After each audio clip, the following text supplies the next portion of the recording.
I still remember the night my sister's voice broke the silence like thunder. I was sitting on the couch, staring at the TV screen, when I heard her scream, "Alvin, help me!" My heart beat faster with sudden excitement. Immediately jumping to my feet, I rushed to the bathroom door where her frightened and urgent voice was echoing. "I forgot my clothes. Can you go up to my room and fetch it?" she uttered, and there was something in her voice that made me hurry. Amy had always been beautiful. Her appearance combined an innocent charm and a slight playfulness that left no one indifferent. But this minute, her forgetfulness was exciting. I ran into her room, trying to distract myself from the shadow cast by the unpredictability of her request. My hand reached for her clothes, and finally, unable to find the strength to procrastinate, I headed back toward the bathroom. When I knocked on the door and its glaring light clicked on, she opened it a little wider than usual. The moment froze and I caught my breath. Her pale skin, glistening under the dim lighting, amazed me. I saw every line of her body, and that look pricked me like a needle. Instantly, redness flooded my cheeks, and I spun around like I'd been caught hot. "Sorry," I said, not daring to look. But the warmth of her skin stayed behind me, lost in my mind. Everything that had happened blurred into thin air, and I couldn't deny it. Everything had changed from that night. I felt a fire ignite in my heart, a passion I couldn't and wouldn't think about. The sister I had considered the closest person I had ever thought of was suddenly a mystery to me, full of worry and temptation. Amy was 23 years old and her face was like a flowery bouquet, her blossoming beauty shimmering with confident hues. An incredible figure with a slim waist and delicate face attracted glances. Every outfit she wore, whether it was a tight dress or comfortable tops, emphasized her perfection. I tried to ignore it, but I failed. Ever since that awkward encounter in the bathroom, I'd been a missing person to myself. Nights when I went to bed, images of that crazy night would pop up in my head.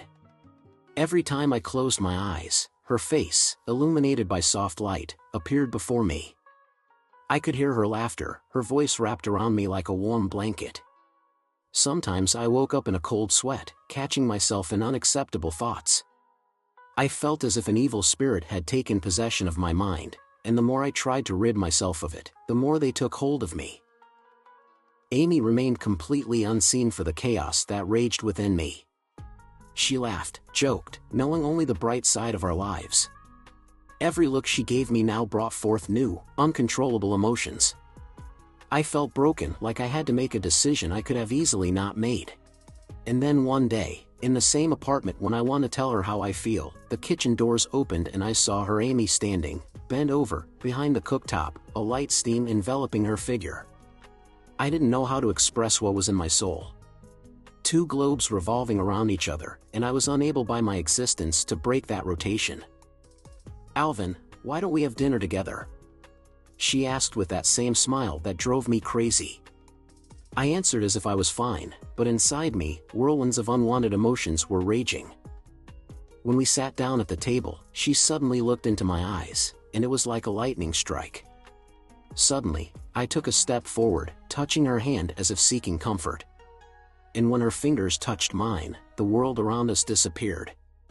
We both froze in time, embracing the silent words that could no longer be swallowed. The silence growing around us soon became unbearable. I finally gathered my wits and spoke up, "Amy, I..." But at that moment, the lights in the room went out abruptly, and everything I could think of vanished, leaving only darkness. Now, sitting here, I realized that the fear of losing her had become stronger than the fear that I could never be with her. This was a critical moment. From the moment I opened my senses, the small flame of hope began to fade away, as if in the void at night. But the moment I seemed to have finally found courage, something else emerged from the darkness, uninvited, unexpected. And all that became a void, lost forever in that forgotten night. I still remembered how the world around me became unbearably bright that night. Amy was sitting on the couch, her long legs crossed in a comfortable pose that seemed like a model of grace. Her hands, deftly tying back her hair, exposed her slender neck and graceful shoulders.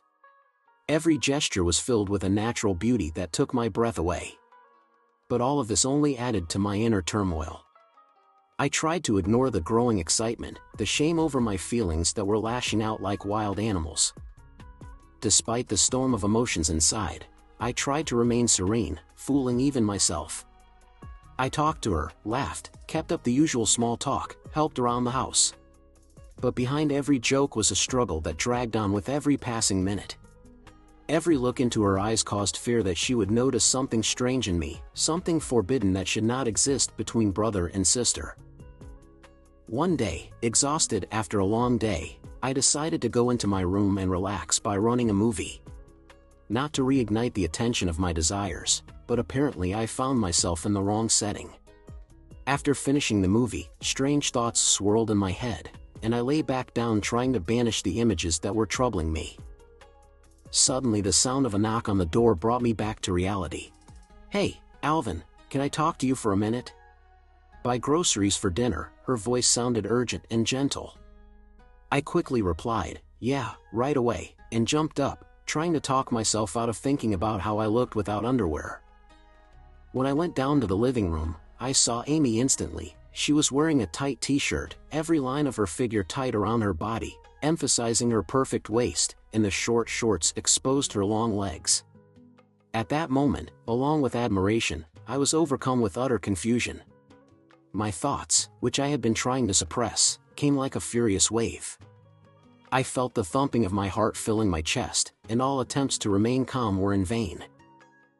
She laughed, and the sound seemed to shatter the silence around her. I didn't understand what was so funny, and the confusion only grew stronger inside. I couldn't catch the reason for her laughter until she pressed her lips together, trying to suppress it. "Alvin, it's not good for you to be like this," she said, covering her mouth with her hand. I was stunned, completely unaware of what was wrong.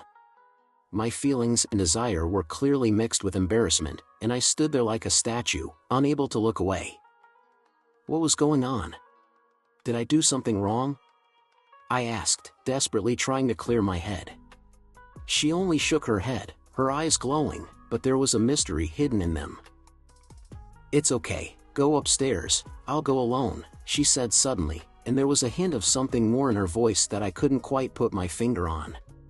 I stood there, puzzled, trying to make sense of her words and my own feelings. Why had she suddenly changed her intention? I had to go back to my room, full of doubt and confusion. Unable to concentrate, I slipped past the mirror and stopped.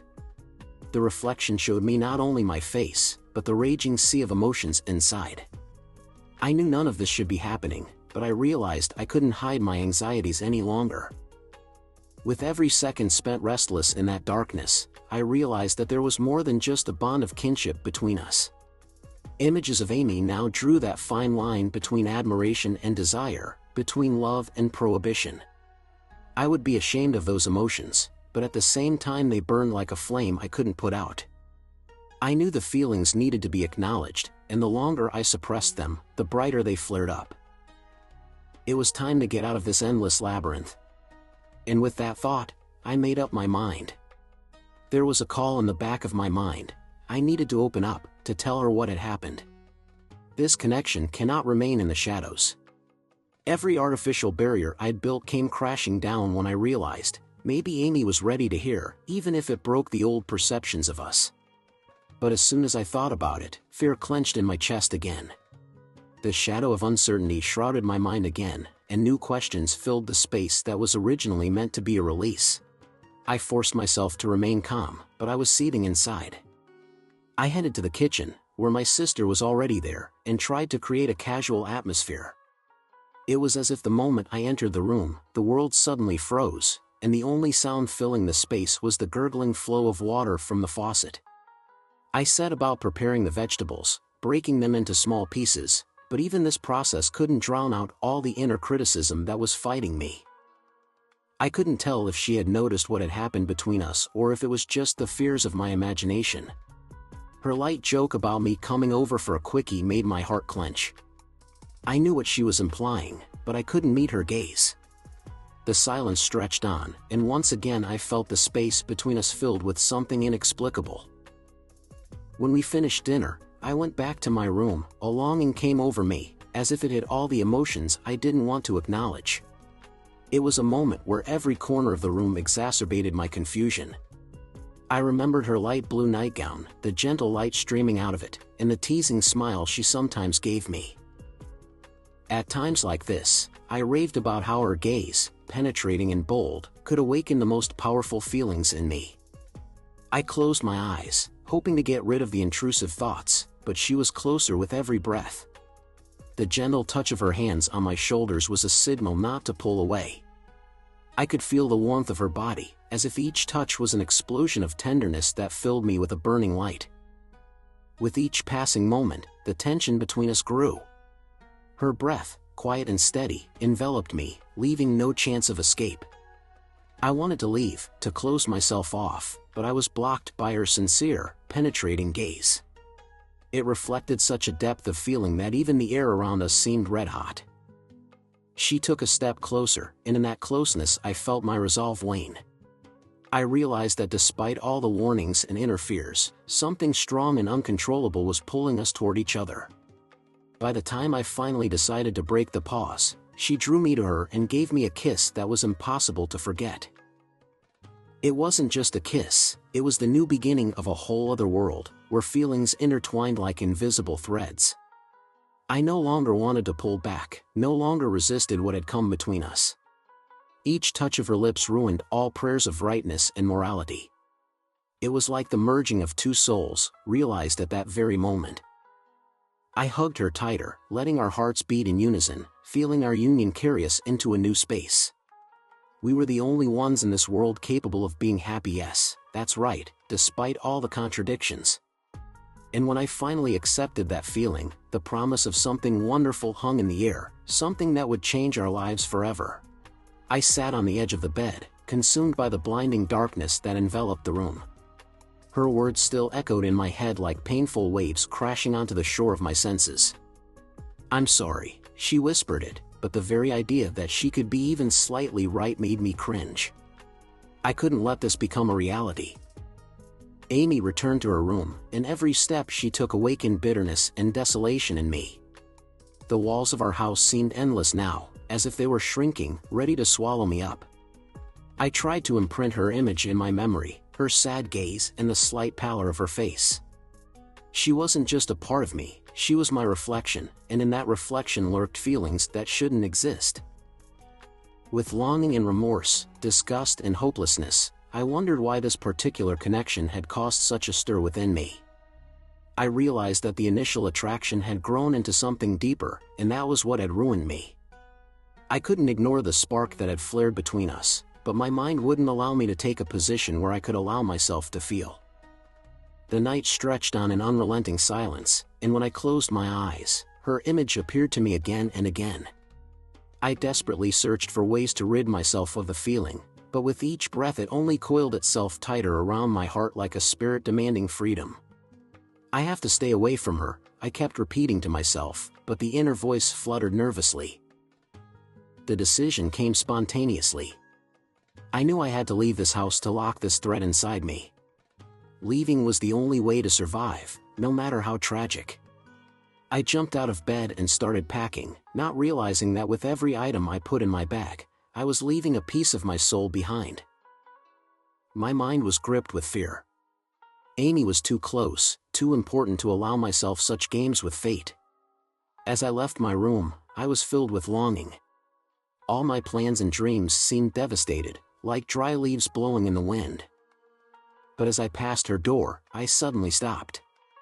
I wanted to knock, to say something to her, to express the storm I was feeling, but fear held me back. Instead, I just walked out, knowing I could never forget her. Excitement rasped through me as I left our house. I could feel her image finally fading in my mind with each step, but at the same time there was a sense of loss that never left for a moment.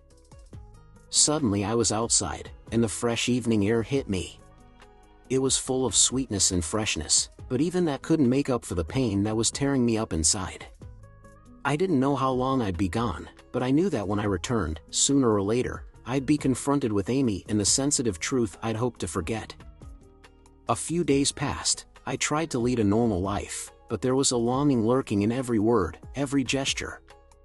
I couldn't get rid of her image, her voice, the memory of the way she looked at me, with mingled hope and fear. Suddenly I was outside, and the fresh evening air hit me.